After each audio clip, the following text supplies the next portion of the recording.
Welcome to the Put On Waivers Media Group, home of the Put On Raiders podcast and the Student Body Right podcast. This is your place for the best breakdowns and the best insight for those who fight on and bleed silver and black. Now, here are your hosts, Dwayne Douglas and Ryan Holmes.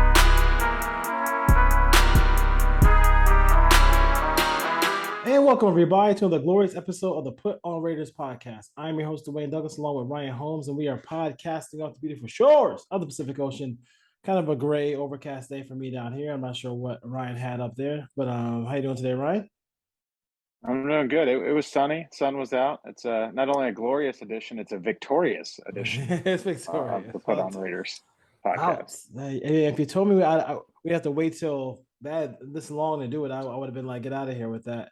RHOLM22 is Ryan's, and then PORSBR is my Twitter handle. So catch us there. Don't forget to subscribe, rate, review, all that stuff. Send it to a friend. All those good things. The comments, the likes really help the show. And then on Instagram, it's Put On Waivers _. Podcast, and then also Put On Raiders podcast. So let's just jump right into the pool here. We have some all 22 stuff to look at real quick. So let's go ahead and got that. I did it. I got to the computer like 10 minutes before, so I think it should be ready and popping now. Let's check it out. So we got Palms and Robinson right here. So I think that should be on the screen right now. Or that's the wrong. Ooh, just grab that Palms. No, that's it. I see it. You see it? Yep. So the one thing about Patrick Graham is he mixed up his coverages this week, and they ran a lot more cover 4 against Russell Wilson than they had the prior 3 weeks. And you'll see it here, and you'll see the technique of the cornerbacks. You can see Hobbs at the top and then Robertson at the bottom. They basically face the sideline at the snap. They're reading the route of the number 2 receiver here, who's the inside slot receiver. Mm-hmm. So in this coverage, it basically, if the inside receiver doesn't go vertical. So if he breaks short, Robertson will break on it, which he does. So he jumps this and makes a nice tackle. He leaves the vertical route, the outside receiver, for Merrick. So you can see Merrick kind of working over the top. So it kind of turns into a cover 2 if that guy goes short. If the inside receiver runs vertical, then Robertson stays outside with the number 1 receiver. So this was just played really well by Robertson. They ran this coverage a couple times in the game. And I just kind of wanted to highlight it. You see it around the league. You see these cornerbacks where their backs are to the sideline as they're shuffling down the field, and they're just reading through the number 2 receiver to the quarterback. And it is I think is it key for Merrick to not kind of tip his hand, really, just kind of stay back and just be kind of, because if he's kind of close to the hash, if he comes off of it a little bit, can that be a tell for the quarterback? Well, Merrick has the vertical route of the number 2 receiver. Okay. Since it's basically cover 4. So if Judy goes vertical here up the field, that's Merrick. It turns into Merrick's guy. Okay, gotcha. So when Merrick sees it too. So when Merrick sees Judy run the out route, then he knows he has to get over to number 1. If Judy stays vertical, then that's Merrick's responsibility. Okay. Gotcha. Got some more here for you folks. Let's roll with the Invert Red Zone. Grab that one. Yeah, I thought this was just a great design. Patrick Graham had some good third down coverages here. They're in dime, so you'd have 3 safeties and 3 corners on the field. And the way they align here is you have all 3 corners to the passing strength where the 3 wide receivers are. So you would think, just looking at this, it's cover 1, because you have the safeties, you have Abram and Merrick aligned with the running back and the tight end. You have the 3 corners here to the field against the 3 wide receivers. And then you have the single high safety in Harmon. This is actually going to turn into cover 2. So you're going to see Hobbs in the slot. He's going to work to the deep half. Harmon works to the deep half. Diablo drops to the middle. And then you have the underneath coverage. So just a great design by Patrick Graham. Forces an underneath throw. They rally and tackle, field goal in the red zone. So just the design of it, because everything about it, just pre-snap says cover 1. They're going to play man, single high safety, and that's not what it was at all. And I think the last one, this is Perryman, right? Let's roll with Perryman real quick. Yeah, it was good to get Perryman back. This is like the second play of the game. I think I wanted to point out, watch Max Crosby. He knows that he's getting a crack block here. He points it out. He points right at Cortland Sutton. And watch his alignment before the snap. He basically opens up. So he sees it, he points, and then he opens up like he's ready to run to the sideline before the snap. Denzel Perryman sees the right tackle, pull, and then he just fires right away and gets right through that gap and makes a stop for like 3-yard loss. So both Perryman reacted perfectly to that, and Crosby knew what was coming, right? When you saw him pointing at him, and now he's just staring at Sutton. Like he's not even worried about the right tackle. He knows that Cortland Sutton's coming to get him.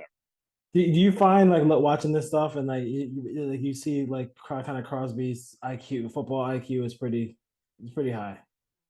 I think this year I've seen it more than in years past. I think he really understands the blocking schemes and what's coming at him, and you can tell he did this multiple times in the game where he basically pointed at what blocker was coming at him on his sack. You saw him where he set up the tight end with a hard inside step and then swimmed around him. Like he knew that was a boot action coming out. The rest of the three linemen, if you watch on that, we're not going to see it here, but I posted on Twitter.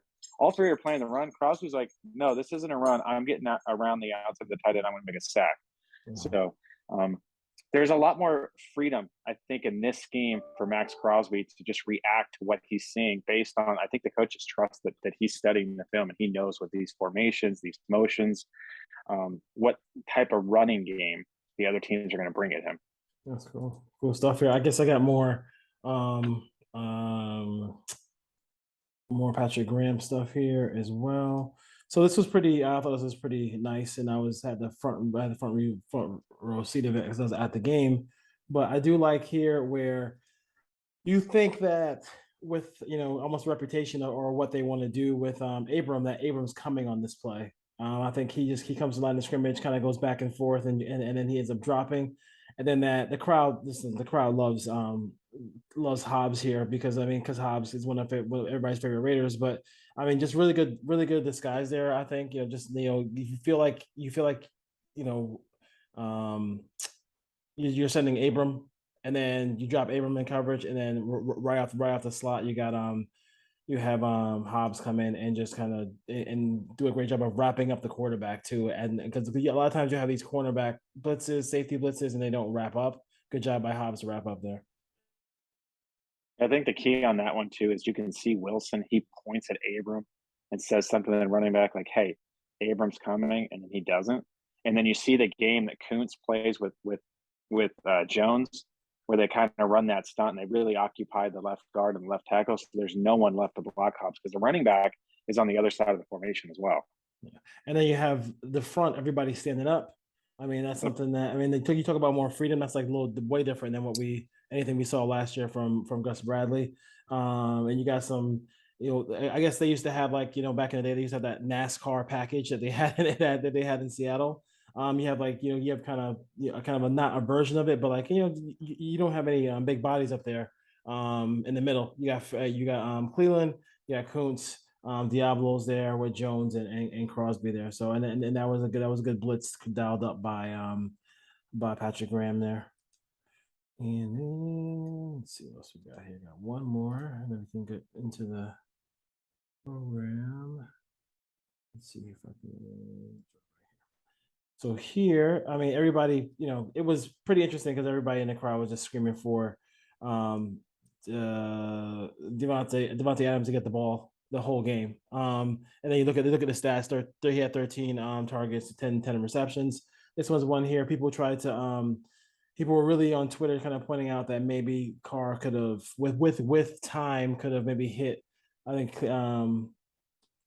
hit the slot receiver here on the bottom, the inside receiver on the bottom for Cole for a touchdown possibly. But he got rid of it, gave it to Adams. Adams one-on-one with a linebacker. You got to kind of take that. But I know people on the first view of it. I'll go back to the first one. You see they him and Hollins cross, and then boom, he's a little bit open. But then those plays can be kind of deceiving as far as that goes. But if you do have when you see 17 man coverage, you got to grab that one, right? Yeah, he knows pre-snap here, and this is the right read that he's going to Adams. He has them lined up on the linebacker. I believe this was a first or second down play, so it wasn't a third down play.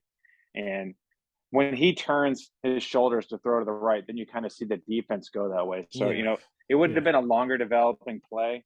Eventually Cole might have been open late in that route, but that's the right read. You got to get That's the ball right. to Devontae Adams. You have to. And even late in the game, they had I think it was a 2nd and 14.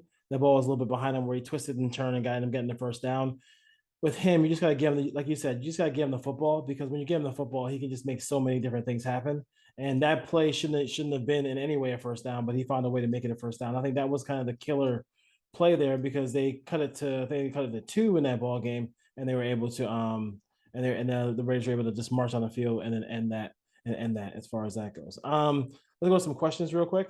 We have Ruben from 718 wants to know the keys to stopping Mahomes.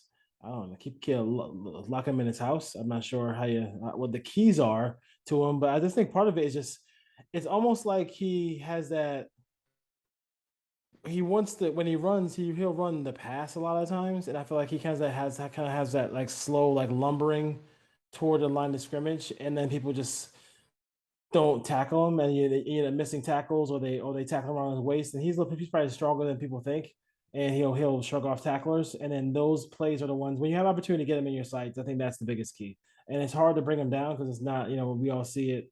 We saw it, on Sunday Night Football. Like, he's just difficult to bring down. We saw it for his whole career. But that's one of the biggest things, and pressure, and just being, don't get discouraged on those plays that are the Patrick Mahomes plays, where the sidearm spin craziness, where he hit a play down the field, and somehow stop Kelsey, because Kelsey doesn't need Tyreek Hill to get open. He definitely gets open by himself. Yeah, I think the first thing you have to do is figure out what is your plan for Kelsey, because you got to take Kelsey away and make him throw to the other receivers. Yeah. Having said that, I think you have to play a lot of man. I don't think you can just zone it up, because he's getting rid of the ball pretty quick this year without Hill there. So he's going to take that underneath stuff. So you got to get some tighter windows. But having said that, you also can't let him escape. You can't rush up the field past him to where he can go through, go underneath the rusher on the right tackle, or go out the back door to the left. You got to keep him in the pocket. You can't let him scramble. You got to stop Kelsey, and you got to play a lot of man. That's a lot of things that you have to do to stop him, but that's kind of what you need to do. And you gotta stay too high a lot too, because you can't just let him take shots down the field one-on-one. Yeah, that's true. I mean, he's just a handful. There's nothing else you can do. I mean, even the Raiders, when they won last time, he still scored 30-something points. So it wasn't, and they needed 40 to win. So that's big. And you got to make him go 10, 12, 13 plays. You can't give up 3-4 play drives for 75 yards. Yes, a touchdown. Yeah, very true. What Samuel wants to know? What's the best chance to win? I mean, our best chance to win. I mean, I don't know. I mean, I obviously I'll score him, but no, I don't want to be sarcastic. To me, I just feel like just basically red zone efficiency. Like, I mean, coming away with 7 points.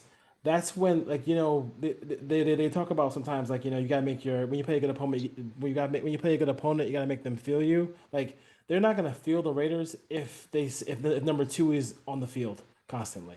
They're not going to really feel like they're in trouble or they can't handle the Raiders until the Raiders score touchdowns in the red zone. If they score touchdowns in the red zone, then Andy Reid and company, they're going to feel like, okay, so we have to really, go in our bag here, because the Raiders are not playing around today, and the Raiders are definitely here, and they can win this game. I think the team will be jacked up for that Monday night game, but they still have to be. Even with that said, they have to score touchdowns in the red zone. It's been a problem for them. They have to run the football. They have to keep Mahomes off the field. They have to score touchdowns in the red zone. They have to create turnovers. If the Chiefs don't turn the ball over, it's going to be really hard for the Raiders to win this game. They have to create good field position for the offense. And then if the Chiefs get in the red zone, they have to hold them to a field goal. So there's your checklist. Create turnovers, hold them to field goals. You have to run the ball. You have to score. And then you can't let the penalties get out of hand, which the Raiders have been pretty good at so far this year. Yep. What are some things that really bothers you about the offense? Instagram, James from Instagram. I think the biggest thing to me is I would like to see more deep shots, but I understand what's going. I understand why that probably is not happening right now. But I just think probably is the red zone. I think it's kind of frustrating in some of these games where they've played. Where I think if they just kind of just stayed with the run, they might have been able to win some of these games. And you mentioned it about you mentioned it with the Chiefs game. I just feel like if they ran the ball a little bit more, some of these other games they might have been able to not get behind and maybe have won those games. But that's the biggest thing for me. What's I your got two. I would say number one, getting Darren Waller more involved, that'd be and then nice. he has to catch the ball when he gets those opportunities. And I think just the offensive line. I came out of the Broncos game watching the TV copy saying, all right, I think they played all right. They put up 32 points. Granted, six of that was from the defense. So the offense scored 26. But when I watched the all 22, the offensive line was awful against the Broncos. Thayer Mumford got run over. Illuminor missed a bunch of tackles and had some penalties. Andre James was okay for most of the game, but he had 2 or 3 snaps he probably wants back. Alex Bars wasn't very good. There was a lot of miscommunication where guys came free where they just didn't block them. Mhm.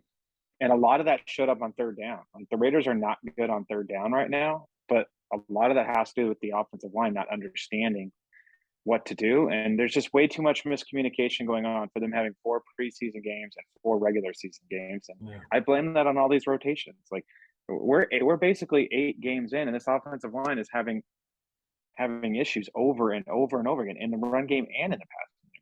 Yeah.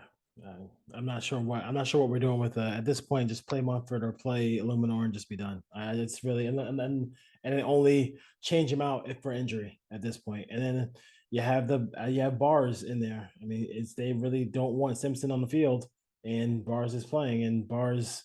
I think that when of those, especially in the red zone, you saw it. I didn't see it when it was live. All I saw was a high pass that Patrick Surtain almost intercepted. But I think if Carr has time there, I said Devontae Adams touchdown, and he just needed a second. He didn't even need like an hour on that play. They didn't even block DJ Jones. Him and Andre Yeah, James and it was Alex Barr basically it was like playing patty cake. No, you get him, and then no yeah. one got him. Yeah, so somebody needs to put a hat on a hat as far as that goes. The underrated thing about the Kansas City Chiefs from Their run McKenzie. defense is number 1 in the NFL. Yes, they run the ball. That and I think also that just if they really want to, they don't do it. You saw them do it sometimes, but if they want to run the football at you, they got the offensive line to do it. So that's what kind of scares me a little bit too. If they want to just hand it off a little bit, and then Kalofkis, whatever his name is, and then they do have an underrated defensive line. I think as far as getting out to the quarterback. I mean, they got Clark there.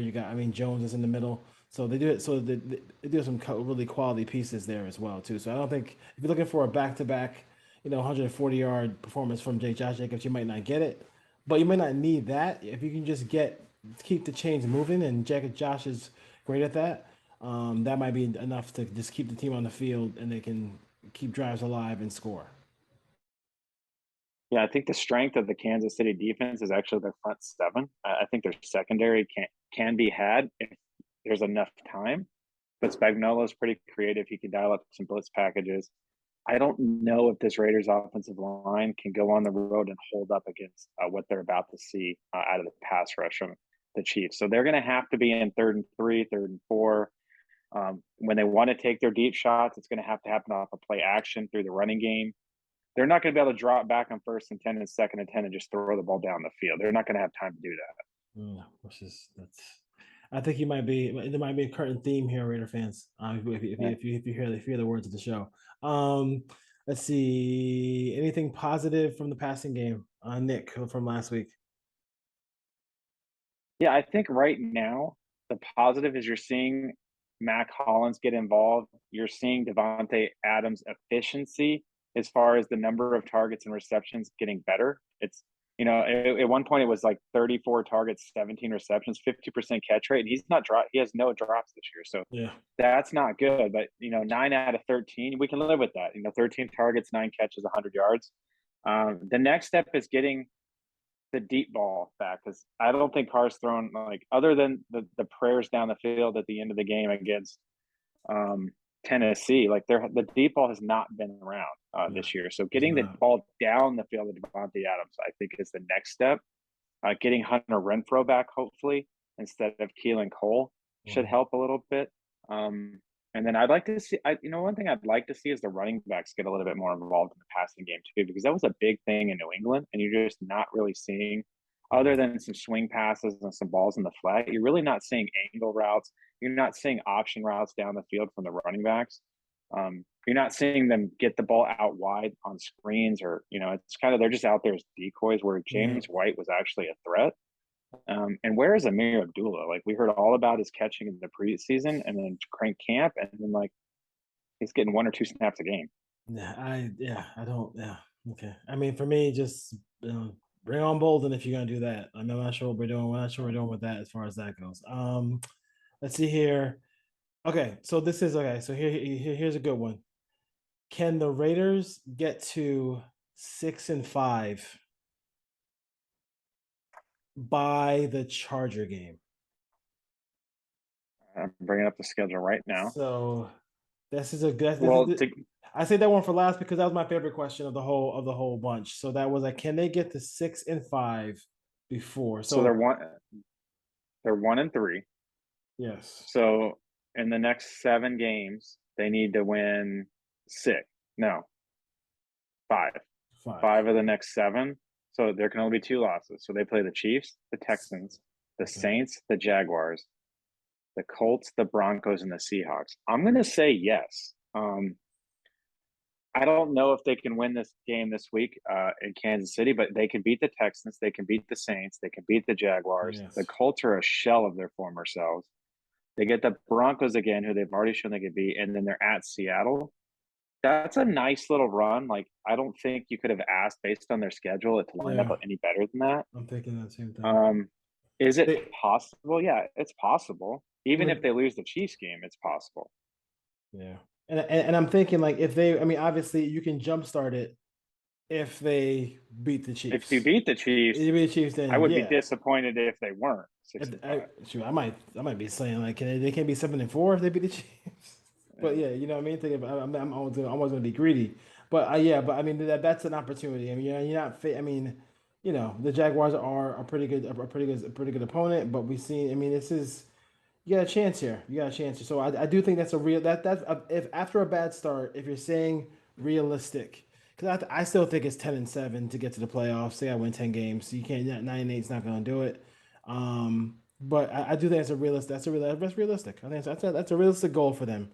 It's a long ways away to talk about that, but it's a realistic goal. I mean, if you want to look at the rest of this, let's assume they are 6-5. Like the Chargers game, that's a throw up. Like, yeah, maybe Rams, that might be difficult on the road, but the Rams aren't playing very well. The Patriots aren't playing well. The Steelers have a rookie quarterback. Yeah. The last 2 games are going to be tough. The 49ers and the Chiefs. So if you think they're going to get to 10-7, there's a chance they need to be 10-5 by the time they get to the last 2 weeks. They can only lose 2 games the rest of the season until they get to those 2. The last 3 they have to last 3 are Chargers. Last 3 are Steelers, 49ers, Chiefs. The last 5 are Rams, Patriots, Steelers, 49ers, Chiefs. So if they're going to make a move, it has to be in the next 7 or 8 games. So they got to go 3-2 or 4-1 in that last 1, 2, 3, 4. They got to go 4-1 if they're 6-5 going into the Chargers game. Or they're 17 games, so they could be 6-6. So yeah, no, even if they lose the Chargers game, but now what they really need to do is just win the divisional games, because it won't matter if that's true. The Chargers keep winning and the Chiefs keep winning. That's true. They have to win the division games. Yeah, that's true. They need to be 4-2 at a minimum. And the thing that's happening too. If you lose this week, then you're 0-3 on the road. They're 0-3 on the road, and they just like that's just not. That doesn't work. It's not working. Who was that had that question? That was a good question. Who was that? That was a good question. Let's see here. There's a text. That was a text. That's from a text from Jamie. I didn't look at what their next 7 games look like. But looking at it, it sets up pretty well here. The only caveat I would have is back-to-back 10 a.m. games at New Orleans isn't going to be easy. It doesn't matter what their record is because they have a good defense. And they're they have probably Alvin Kamara. They're probably going to stay there, but which I mean, we know they're going to stay there. That makes sense for them to stay. They probably put that request in. And then at Jacksonville is not an easy game now. That team's not. Playing well. No, they're playing good. They're playing good. I think they can win the division. All right. That's a great question. Thanks for listening to the show and watching the show and give us that question. But that's a really good one. I didn't think about that. But yeah, that's kind of the wide goal they're gonna have if they're gonna get back into it. So let's just 10, 15 minutes here, 1st and 10 here. Just the last words on the Broncos. Yeah, I think it's encouraging. Like I said, that the Raiders were able to score 26 points on offense, and I don't think they were very efficient in the red zone. And then clearly, just too many miscommunications on the offensive line. Josh Jacobs basically bailed them out in that game by being a beast. I do like that the penalties are down, that Josh McDaniels seems to have been able to get this team to keep the penalties down. Mm-hmm. I was really encouraged with Patrick Graham on 3rd down. I think he had a lot of packages he could bring in that he hadn't shown yet this year. He switched it up. Like the one thing about Patrick Graham is he can switch it up week to week. 1 week it's cover 2, 1 week it's cover 4, 1 week it's cover 1, 1 week it's cover 3, 1 week it's fire blitzes. So like he's had a different plan every week. So they're not running 1 or 2 defenses here. Yeah. They're running multiple defenses. And he's used different defensive lines, different pass rush techniques based on who they're playing, and they're stopping the run. So if they can figure out how to find linebackers that can cover, because that's the big weakness on this team, this defense might take another step. Yeah, I mean, I think even going to that game, they had good 3rd down numbers, but they did a really good job, especially in that 3rd quarter where it was just like it was forget about it. He was just like 3 and out, 3 and out, 3 and out, 3 and out every time. For me, you're seeing the difference between people have the differences between two is like when you have the GOAT at quarterback, it's a little different because when you have somebody like Tom Brady, it's that you can dink and dunk all the way down the field, and he's going to find a way to score in the red zone. So the red zone scoring, it just has to get better. Otherwise everything's a moot point. Carlson is a great kicker, but we can't see him as much as we do. I think also I'm big on just like if you can stick it in the end zone before the end of the half. That's always been a nice thing to be able to do, and they just have been really bad at that. I mean, they've been these drives. I mean, maybe got a little better because they got a field goal I think this time this week, but it was bad. That was really bad. That was tough to watch. While watching them in 2-minute drill. And then what do you think about last thing about the game is what do you think? Were you surprised or drop your beer when they did the onside kick, or how did you feel about that? Because the stadium was just flabbergasted. I mean, a lot of fans in retrospect thought it was cool because they almost got it, but if you lose this game because of that 1 point, because of that, if it's 25-23 and Denver goes down and kicks field and you lose by 1, to me it was a push because if you recover it, odds are they're going to kick a field goal because they're not very good in the red zone, but you're handing the other team a field goal if you don't get it. So like, I just didn't understand it. I would make the Broncos drive the length of the field. They didn't do it basically the whole game until the very end. They haven't been very good on offense. They couldn't run the ball, and it's like, okay, here's 3 points if we don't recover this. They had an opportunity too. But watching it again, it didn't look like the Broncos were completely fooled. Like a couple of guys stayed up there, and just the Raiders just didn't recover. But I don't like it in that spot. I didn't like it. Even if they recovered it, I wouldn't have liked it. Yeah, it's kind of crazy. And the text line is 858-299-5592. It'll be also in the bio of the show as well too. So let's roll on to Kansas City. Jump on that. Go on the Route 66, whatever they call it out there in Missouri. The Chiefs are still the class of the division. And we know that, so that's the biggest thing to kind of deal with here. I just don't watch the film, watch the game a couple of times. We broke down some plays, looked at the offensive line, defensive line, look at all different factors of it, and I'm trying to come up with a way the Raiders could win this game. And I just don't know if it's. I mean, I think obviously it's possible. I think anything's possible. they might need like a defensive score in this ball game to help out this offense a little bit. But I think with the Chiefs are a little bit more. I think what they did with the Tyreek Hill trade is they kind of got themselves a little bit more complete. I mean, Sky Moore hasn't even really done anything yet. So if he doesn't develop, that's okay. He can always do it next year as far as that goes. But I do think the defensive line, the front seven is really good. They drafted well. And I think and then they also have the ace in the hole with number 15, and they have 87, who just continues to get wide open every single week, which is amazing to me. I think in this game, I would take the Raiders very serious if they could force a punt in the first drive.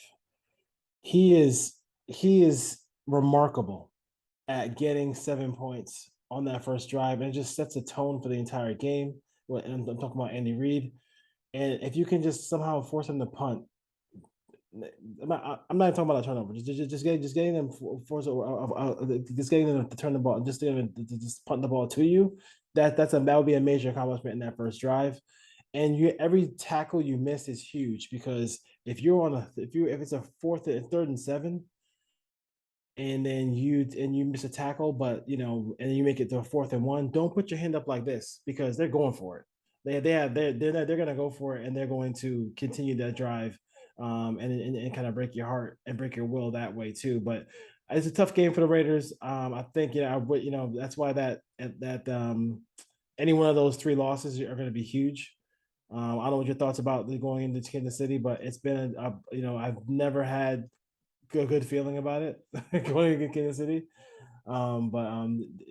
They look right now like they're kind of ready to kind of just like not take off, but like just be who Kansas City always is. Yeah, this is the offense has to show up this week, because if we're expecting the defense to hold Kansas City to 17 or 20 points, it's not going to happen. Kansas City just mopped the floor with Tampa Bay in Tampa Bay last week. So this Derek Carr is going to have to go punch for punch, and I get it. Derek Carr doesn't have the offensive line that they have, but if they can run the ball and he can get the ball to Devontae in this game, because if you're gonna beat the Chiefs, you're gonna do it outside of the receivers. Mm-hmm. I think having Hunter for this week will be huge if they can get him in the lineup. There is a path here for the Raiders to win this game if they can cause some turnovers, if they can get off the field on 3rd down, if they can convert on 3rd down, if they can score in the red zone. That's a lot of ifs to ask. Just from afar, clearly we're Raider fans, but I think this is a game where I'm probably going to have to pick the Chiefs, because I think their offensive line is good. I think that they can run the ball. I think that they have numerous ways to attack the Raiders linebackers in the passing game. I think Andy Reid is turning on the film and going, Divine Diablo and Jayon Brown have been horrible in coverage, and I can put Kelsey in there. I can put Juju Smith-Schuster in there. I can get running backs matched up on these guys, and they're going to have a plan to tackle those guys. So Patrick Graham's going to have a way to make sure that those deficiencies that have shown up for 4 weeks in the middle of the Raiders defense, if they need a plan to stop that. And I just haven't seen on tape yet the Raiders figure out how to do that. And a lot of it's the inexperience of Diablo switching over from safety and having to learn all these different defenses. This isn't Gus Bradley's defense where you're just going to play cover 3. You know what you have to do every snap. Like I said, they're playing different coverages every week. And Diablo, it looks like when he's out on the field, just doesn't understand where to go in his zone drops. And Andy Reid's going to see that on tape. So maybe we see less of Diablo in passing downs this week. It's going to be critical that Perryman playing this game if he can, coming off that concussion. If Blake Martinez is in shape at all, I could see him getting activated for this game. But the Raiders can win this game, but everything has to go right. And I just don't know if it can. Derek Carr's Kansas City's been a house of horrors for him. Aside from the one game they won 40-32, he has not played well there. It's probably the worst stadium he's played in his entire career. If you just look at his numbers in his career, I think he's 1-7 in there. But there's a lot of games where it's 150 yards, multiple turnovers, 180 yards. Like, he hasn't gone into Kansas City other than the one time they won with Ruggs and just thrown up 300 yards and 3 touchdowns. The concern for me is the Raiders offense scored 26 last week, which is great. But if you want to go back their last 14 or 15 games, they're averaging a little over 20 points a game. They haven't scored more than 23 more than twice. The Chargers game last year and the game last week, Derek Carr hasn't thrown 3 touchdowns in a game since 2020, Ruggs. and that third touchdown was on the Hail Ruggs Mary. cover 0. So he's going to have to either they're going to have to run the ball for 200 yards or he's going to have to throw 3 touchdowns in this game.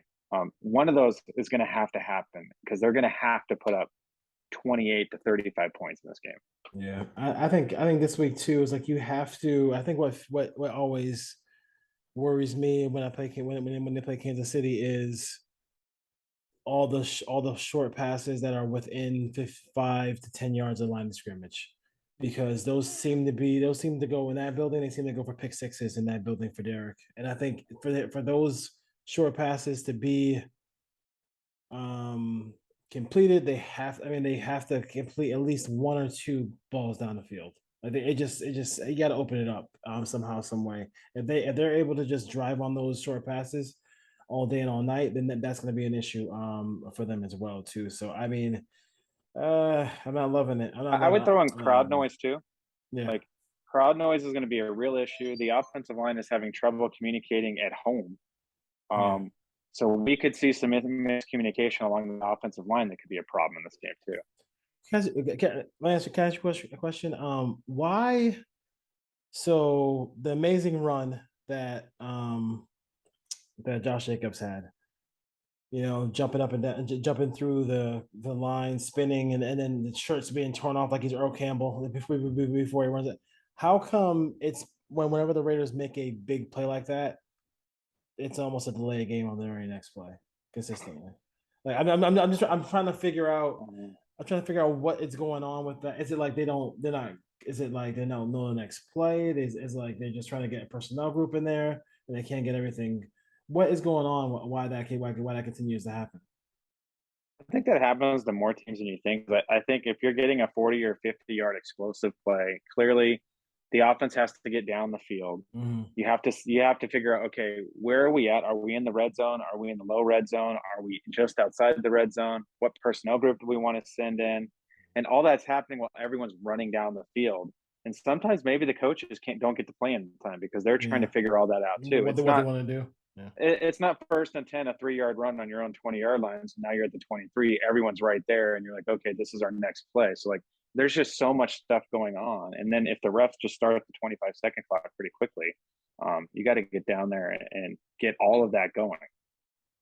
It's not going on. Or I think maybe 40-second clock. I don't know why I said 25-second clock. All right.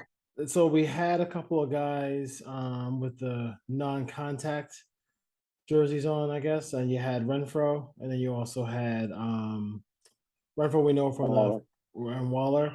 Sounds like a precaution for Waller. Do you think that you think there's a chance we see Renfro this week? I think it probably be. You think it'd be, or I think it's after the bye. I think there is a chance because he's been out for 2 weeks. They play Monday, so they're gonna get an extra day. Today was probably being Wednesday. They're still gonna practice Thursday, Friday, and probably have a walkthrough Saturday and then travel. So I still think there's plenty of time here. I'd be more concerned about Perryman. They're gonna need him in this game because Kansas City will run the football.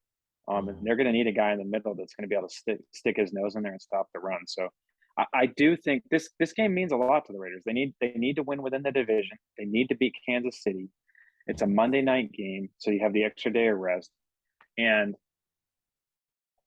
they can't fall to 1-4 and have realistic hopes of winning the division. If they lose this game, then they're basically going to be fighting for a wild card. So there's a lot on the line this week, and I do think Hunter Renfrow will play. It's just a huge swing game, right? It would swing everything back. You would go into this thinking as bad as we play this.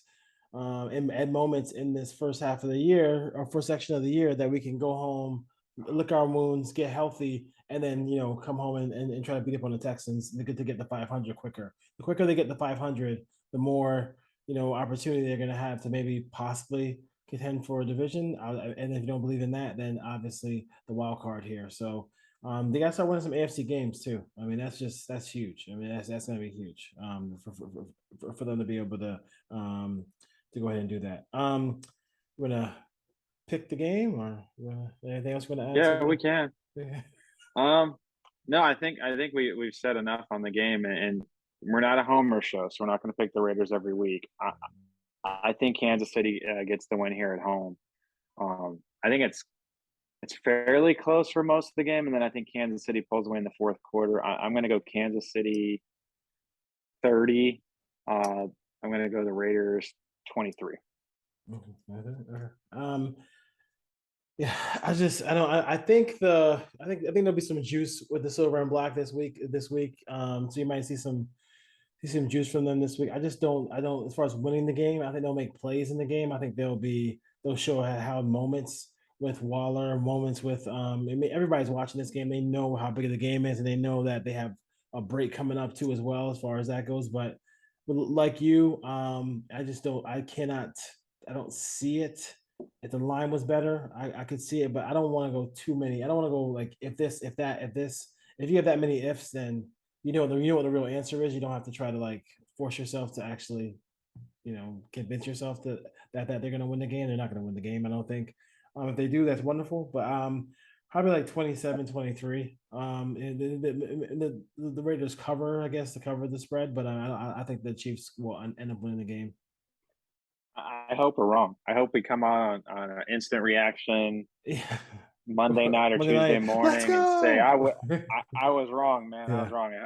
I'm going to be pulling for them. I hope they win the game. But if we were going to pick them every week, we would have predicted them to go 17-0. Neither one of us did that. So at some point, we do have to put a loss on the schedule. But hopefully, we're wrong. Yeah. It's tough too doing these predictions on a Wednesday for a Monday night game. We have no idea who's even going to be active. Yeah, even when we pick against the spread, like the Lions killed me last week. But had I known that Chark wasn't going to play, Swift wasn't going to play, I know. And Amon-Ra St. Brown weren't going to play, there's no way I would have picked them. I mean, we can hold off on our 17 picks if you. I mean, just do it and post them on Fridays if you want. You may get more of a. I like my picks this week. I want to go with. You go. Okay. You want to go first? With your pick or pick 6. I picked 3 games. Ryan picks 3 games. What do you got for us? Well, I got 2 right away. There's only 2 teams in the league on defense that have not given up 20 points in a game so far, and I'm going to pick those 2 teams because at this point, I like the matchups and I like their defenses. So I'm going to go San Francisco at Carolina. I'm laying a big number at 6.5, but the way that defense is playing and they get to go play Baker Mayfield and that offense that's been terrible in Carolina, I'd lay 10, let alone 6.5. So give me the 49ers to cover. Dallas is the other defense that has not given up 20 points this year. Can we give them props for that? They've been playing well. They're on the road. They're playing the Rams, who just got annihilated on Monday night. They have not played well at all this year. That offensive line's not very good. And you're going to give me 5.5 points? I think that number is huge. Like, why? I know it's Cooper Rush, but they've won with Cooper Rush. He's going to turn around and hand the ball off. As long as he doesn't go in there and turn it over a ton, like they can stay within a touchdown of this team. So I think 5.5 with their defense, I'll take it. Yeah. And then my third game, again, I'm back to taking teams that are getting big numbers. Part of me really wants to take the Steelers because 14 points is 14 points, but it's at Buffalo, rookie quarterback, first start. I'm going to pass on that. I'm going back to the Fighting Mariotas. I like Atlanta this week. They're getting 8.5. They're on the road at Tampa. It's a divisional game, so those are usually closer than you expect. They've been running the ball. They have weapons outside with Drake London and Kyle Pitts. Tom Brady has not played that well this year, and Tampa did not look good last week. They couldn't stop the run. They couldn't stop the pass. I know it was Patrick Mahomes in Kansas City. You had the Hurricane Ian come through. Tampa's mind doesn't seem to be in the right place right now. I think Tampa wins the game, but 8.5 is a big number. I think I'll take the Falcons to stay with 8.5. Should be interesting. All right. So give me the winners one more time. San Francisco, Atlanta, and Dallas. One all NFC picks. And Dallas. All right. So I am gonna go with, and I think we kind of jumps, and this is the problem when we lose the 10, when we don't beat the Titans. I think we kind of jump started them a little bit, and now they're gonna be a wild card contender. I think we could have almost ended their season by having them go 0-3. So I'm gonna go Tennessee. Right now, I have that game, and they're at the I think they're playing the Commanders, and it's gonna be a pick 'em right now. I don't know what do you have. I don't know if you have anything else in that game, but I have a pick 'em for that game, and also I'm picking against the Commanders because there's only one team that should be wearing black in the NFL, and that's not the Commanders. Then we also have Minnesota. We're going Minnesota over Chicago. I think Chicago's going to fall apart here. You're also hearing stuff about like them trying to maybe, get rid of Fields in the offseason. Like it's not going well right now in Chicago. And then the Jets are playing Miami. And I'm gonna do the same thing I did same thing. I'm gonna do the same thing I did when the Jaguars were 7-point dogs to the Chargers. There's no team in the National Football League where the New York Jets should be 7-point favorites, in my mind. What did you got for a line there? You got the same line there? I got Miami minus 3.5. Oh, I got the 6. Jets as 3.5-point road dogs. Road dogs. Okay, well, I'm taking Miami anyway. So I have the Jets as a home dog. I'm sorry, the Jets are getting 3.5 at home. Let's get 3.5 at home. Okay, I saw your eyebrows go up, and I figured something was going on. Yeah, I still got this app is not great because it's still saying 6. That's weird. Okay, I'm just using the Caesar Sportsbook in Vegas, so I will tell you 3, but I'll go Miami in that one. Okay. And back-to-back wins for the Jets. I mean, this opportunity, a big opportunity for the Jets, but I didn't love what I saw from Zach Wilson, and I admit I was wrong. I thought Zach would be better. I thought he'd be. I mean, he's Teddy still, two gloves. Teddy two gloves, but they got weapons though. Yeah. Teddy, this is better. The best squad he ever had, as far as that goes. All right, Raider Nation. Definitely. Listen, that's it. I mean, I don't listen. It's always fun to be on Monday night and have the whole nation watch. I think it's gonna be a close game. I think they'll find a way to make it a close game. I think that it's a division game, a common opponent, and both staffs know this team very well. They know the roster very well. So I think players will do some things in prime time, stepping up. But we'll have to see. We'll have to see if Rock Sin, people like that, play. Good. It would be nice to see Renfro come on the field as well too, but he has to wait till he's ready. And definitely with the Tua situation, you're not gonna see that as well. Want to see people rush back from any of those as well too. So any of the concussions. All right, that's it, man. Anything else? No, it's a big week for Raider Nation. If they can come out on Monday night, there's a standalone Monday night game. If they win that game, I will be listening to every single talk radio show and watching every ESPN show on Tuesday for them to give the Raiders credit they deserve if they win that game. Yeah, it will be a great win. It'd be a great win. But I do, we kind of lay it out for you as far as that goes, how we feel the game's going to go. So we'll take it from there. All right. Peace. See you next time. Take care.